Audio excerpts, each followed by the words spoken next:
Olá, amigos e amigas. Agora vou contar alguns episódios da minha história, da minha infância, coisas que fazem parte da minha história, das minhas experiências, algumas coisas que eu possa lembrar-me de contar aqui. Vou contar. Como é que vou começar? Eu lembro, desde mais ou menos os 3 anos de idade.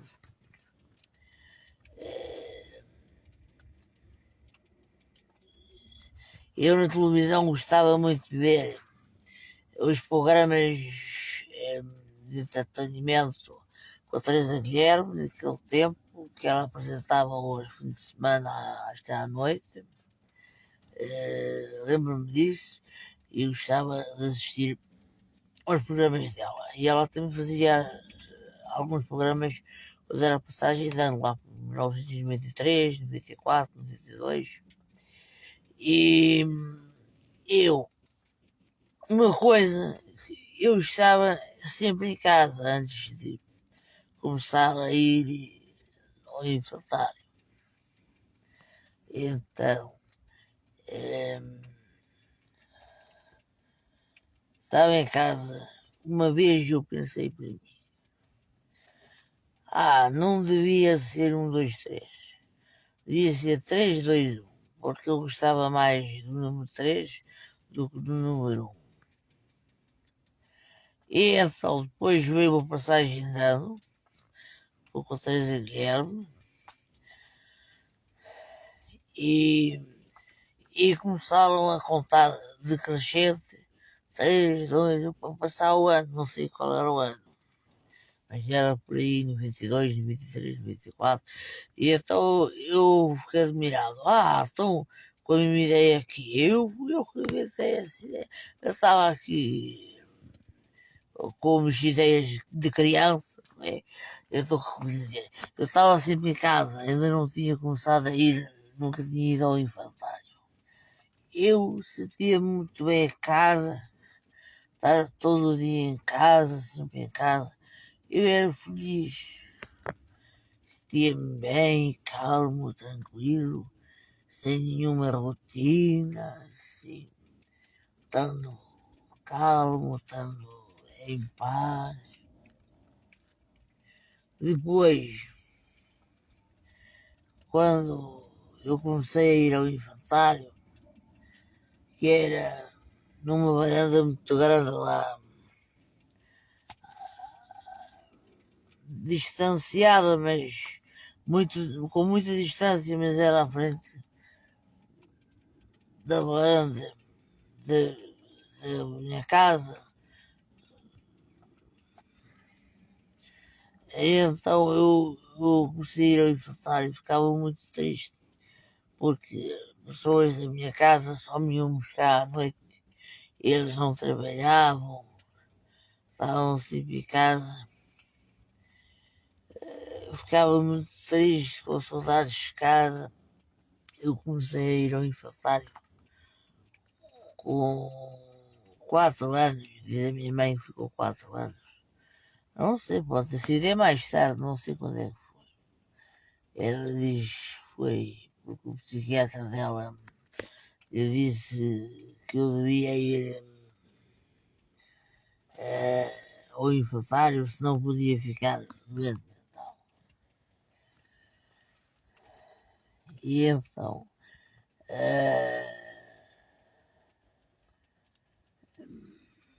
ficava muito triste.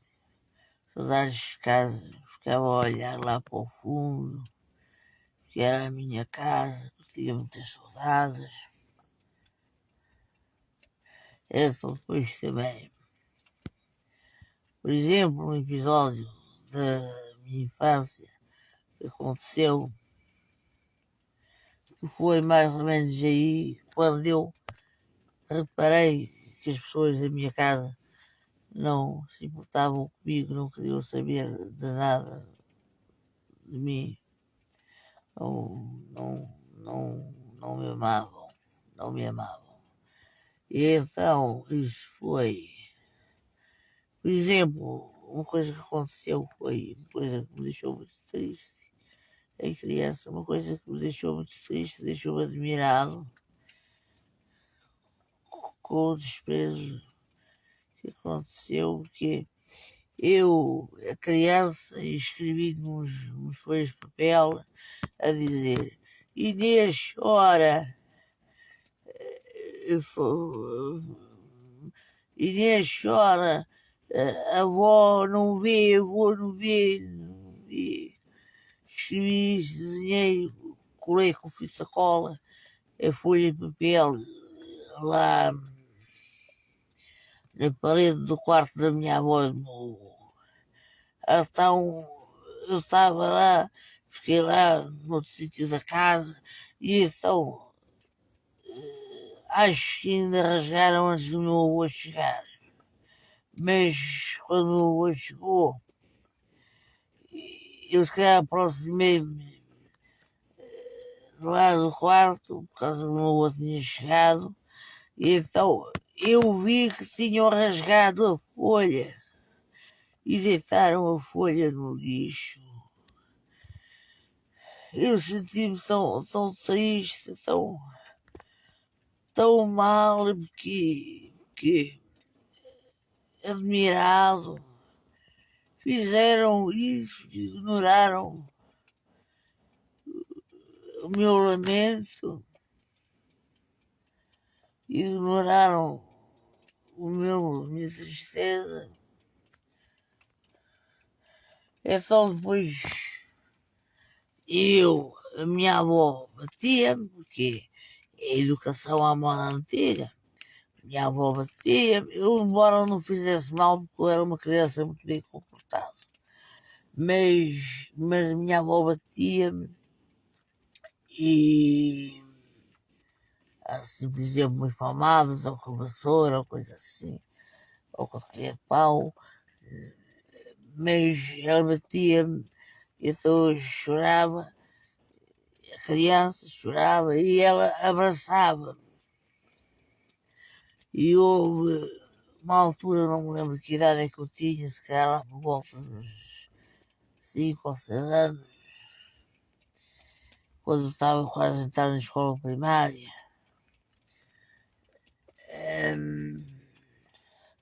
Minha avó batia-me, mas nunca mais me abraçou. Ela não queria abraçar-me. Rejeitava o meu abraço. Rejeitava o meu abraço. Eu tentei abraçar a minha mãe, mas o abraço da minha mãe era frio. Não valia a pena abraçar a minha mãe.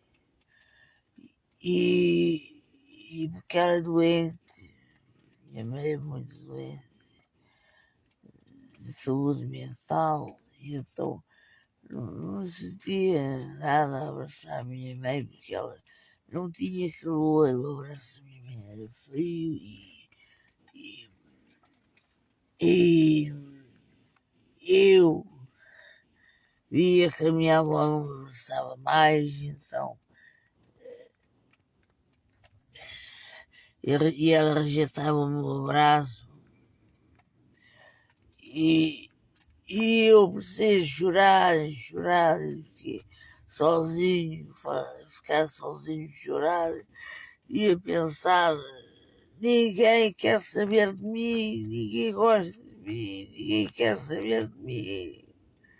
Ficava sozinho, chorar. Ninguém quer saber de mim, ninguém se importa comigo, ninguém se importa comigo. Chorava sozinho e tinha vontade de morrer, tinha desejo de suicídio quando eu era criança. Mas depois, passado tempo, vieram os pensamentos à cabeça, talvez quando eu acordava de manhã, pensamentos à cabeça, e é uns pensamentos de sabedoria, parece que foi algum espírito sábio, um espírito de luz, um espírito Deus, que me disse aquelas coisas.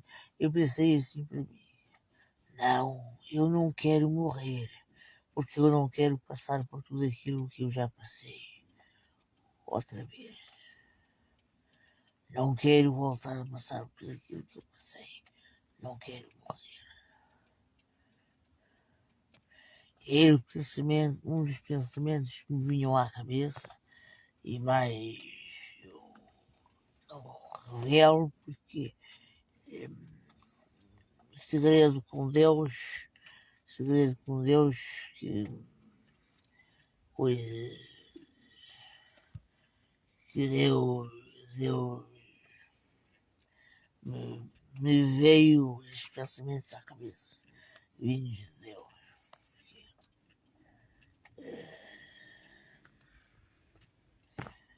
Que eu ia dizer, eu entrei na escola primária, os meus colegas eram todos cabo-verdianos, todos ou quase todos. Que na minha sala só havia eu, a Márcia e a Sara, e o Cláudio, de Brancos. Os outros eram todos africanos, quase todos cabo-verdianos. A rua onde eu morei nessa rua até aos 27 anos, até ir preso ao estabelecimento prisional. Morei nessa casa em Algés.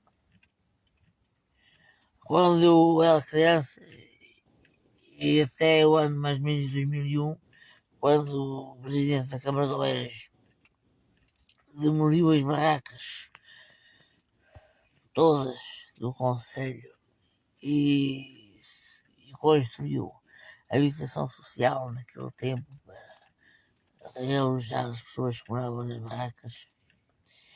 A rua onde eu morava, a rua do bairro do Gato Preto, lá em Algés, porque eu aprendi a conviver desde pequeno com os africanos, com a música africana, e os meus colegas eram todos africanos, amigos e amigas africanos, Cabo Verde, pá, Cabo Verde, as pessoas de Cabo Verde, eu acho que são maravilhosas, são pessoas maravilhosas, e são pessoas que respeitam as pessoas que têm problemas de cabeça, porque os africanos são pessoas por natureza mais ingênuas, mais inocentes, assim por natureza, e são pessoas